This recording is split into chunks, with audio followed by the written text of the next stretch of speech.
ابراہیم علیہ السلام نے کہا وجعلنی من ورثۃ جنت النعیم، یا اللہ مجھے جنت تو عطا فرما۔ کہا ٹھیک ہے، لیکن اپنے نبی سے کہا انا اعطیناک الکوثر، ہم نے آپ کو جنت کی چابیاں ہی پکڑا دی۔ ابراہیم علیہ السلام نے مانگا، اپنے حبیب کو بن مانگے۔ ابراہیم علیہ السلام نے کہا وجنبنی وبنی ان نعبد الاصنام، یا اللہ مجھے اور میری اولاد کو بت پرستی سے بچانا۔ ٹھیک، اور اللہ نے اپنے حبیب کے گھر کے بارے میں کہا انما یرید اللہ لیذھب عنکم الرجس اہل البیت ویطہرکم تطہیرا، اے اہل بیت محمد اللہ نے آپ کو پاک کر دیا۔ اگر اللہ کی بارگاہ میں قبولیت چاہتے ہو تو رات کا اٹھنا سیکھ لو۔ بڑی پرانی بات ہے، میں غالباً پڑھتا تھا رائمنڈ میں، تو میاں جی عمراؤن خان تھے رحمۃ اللہ علیہ، شجاع آباد کے قصبہ مڑل کے، تو وہ مولانا یوسف صاحب کے ساتھیوں میں سے تھے۔ تو ان کی جماعت آئی تھی تو میں ان کی نصرت کے لیے گیا تھا، تو انہوں نے مجھے ایک جملہ کہا تھا کہ مولوی صاحب اگر اپنی بات میں اثر پیدا کرنا ہے تو رات کا اٹھنا سیکھ لے، رات کا اٹھنا سیکھ لے، اگر اپنی بات میں اثر پیدا کرنا ہے تو رات کا اٹھنا سیکھ لے۔ یہ ہمارے بچے کیا کرتے ہیں، یہ تقریریں یاد کرتے ہیں اور پھر ان تقریروں کو آگے بیان کرنا شروع کر دیتے ہیں۔ تاثیر اللہ ڈالتا ہے، اور تاثیر لینے کا راستہ یہ نہیں ہے کہ کسی خطیب کی شعر یاد کر لو، کسی کی تقریریں یاد کر لو اور شروع ہو جاؤ۔ تو کئیوں کو جنون ہوتا ہے نا کہ بھئی ہم نے بھی مولوی طارق جمیل بننا ہے اور اسی کی طرح تقریریں کرنی ہیں، تو وہ میرے لہجے کی بھی نقل اتارتے ہیں، بے وقوف اس طرح کرتے ہیں۔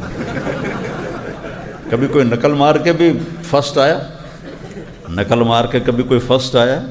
فرسٹ وہی آتے ہیں جو خود، میں اسکول میں پڑھتا نہیں تھا، بالکل نہیں پڑھتا تھا، سارے فلمی رسالے پڑھتا رہتا تھا، تو میں تو نقل مار کے پاس ہوتا تھا، میں کبھی فرسٹ نہیں آیا۔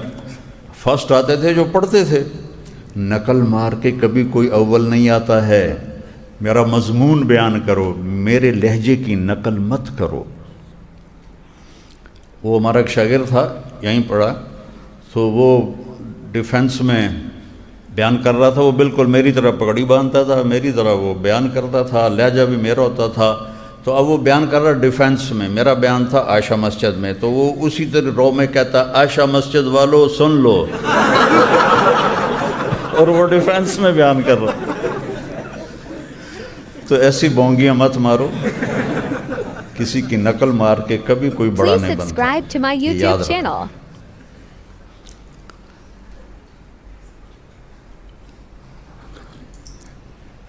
یا ایہا المزمل، یا ایہا المدثر، یا ایہا النبی، یا ایہا الرسول، سبحان اللہ۔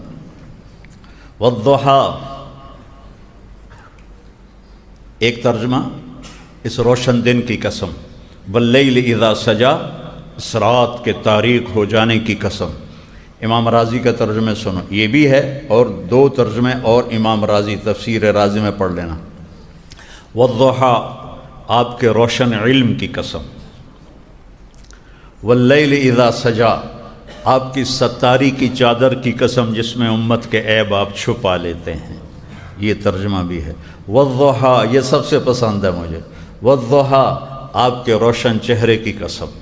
واللیل اذا سجا، آپ کی سیاہ زلفوں کی قسم۔ ما ودعک ربک وما قلی، بھلا آپ کا رب آپ کو چھوڑ سکتا ہے؟ بھلا آپ کا رب آپ پہ ناراض ہو سکتا ہے؟ وَلَلْآخِرَةُ خَيْرٌ لَكَ مِنَ الْأُولَىٰ، آخرت میں آپ کی شان دنیا دیکھے گی کہ آپ کون ہیں۔ قیامت کے دن دیکھو گے، آپ نے فرمایا کہ انا اول الناس خروجا اذا بعثوا، سب سے پہلے قبر سے میں نکالا جاؤں گا، میرے دائیں طرف ابو بکر ہوگا، میرے بائیں طرف عمر ہوگا، اور بلال میرے آگے اٹھایا جائے گا، اور وہ اذان دیتا ہوا اٹھے گا، اور میدان محشر میں پہنچیں گے تو بلال اونٹنی پر سوار ہوگا، اور اونٹنی پہ کھڑے ہو کر وہ اذان دے گا، اور سارا میدان محشر اس اذان کو سنے گا۔ سب سے پہلے مجھے نکالا جائے گا۔ لواء الحمد بجدی یوم القیامہ، قیامت کے دن اللہ کا جھنڈا میرے ہاتھ میں ہوگا۔ کل الناس تحت لوائی آدم ومن سواہ، آدم علیہ السلام سے لے کر آخر انسان تک سب میرے جھنڈے کے نیچے ہوں گے، ساری انسانیت میرے جھنڈے کے نیچے ہوگی۔ انا قائدہم اذا وفدوا، جب یہ جائیں گے اللہ کی طرف تو میں آگے قیادت کر رہا ہوں گا۔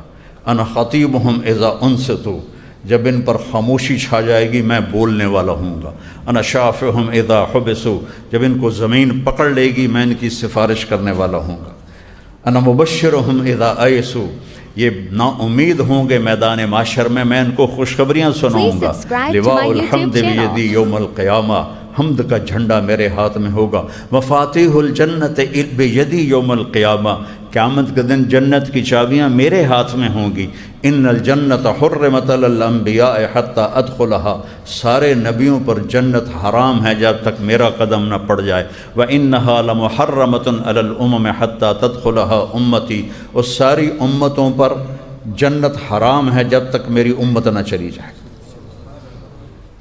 وَالضُّحَىٰ یا ایہا المزمل، 227 دفعہ اللہ نے اپنے حبیب سے خطاب کیا، 227 دفعہ کاف کے لفظ کے ساتھ۔ ما ودعک الم نشرح لک صدرک ووضعنا عنک وزرک ورفعنا لک ذکرک انا اعطیناک الکوثر، یہ کو 227 دفعہ کاف ضمیر کے ساتھ اللہ تعالیٰ نے اپنے حبیب کے ساتھ بات کی ہے، اور آپ کو اور سارے نبیوں پر اونچی شان عطا فرمائی ہے۔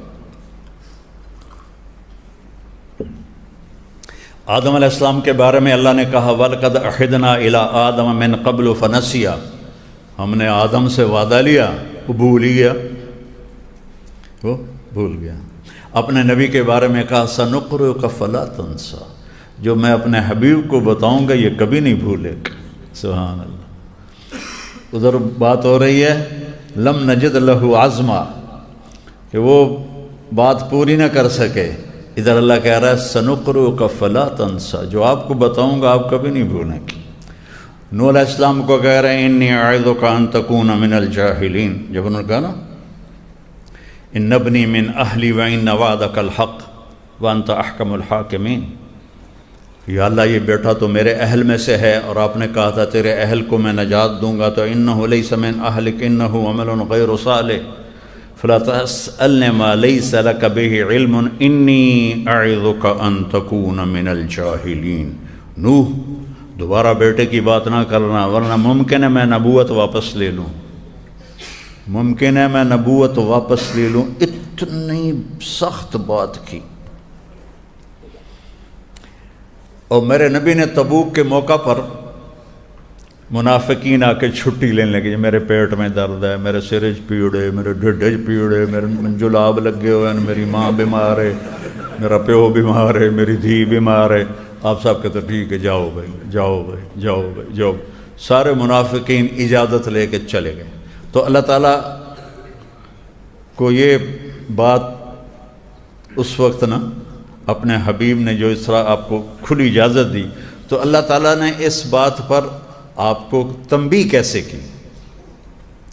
اللہ چاہتے تھے یہ ساتھ جائیں اور راستے میں واپس مڑیں گے، جیسے جنگ احد میں عبداللہ بن ابی 300 کو لے کے واپس مڑ گیا تھا، تو یہ واپس مڑیں تاکہ ان کی Please subscribe to my YouTube channel.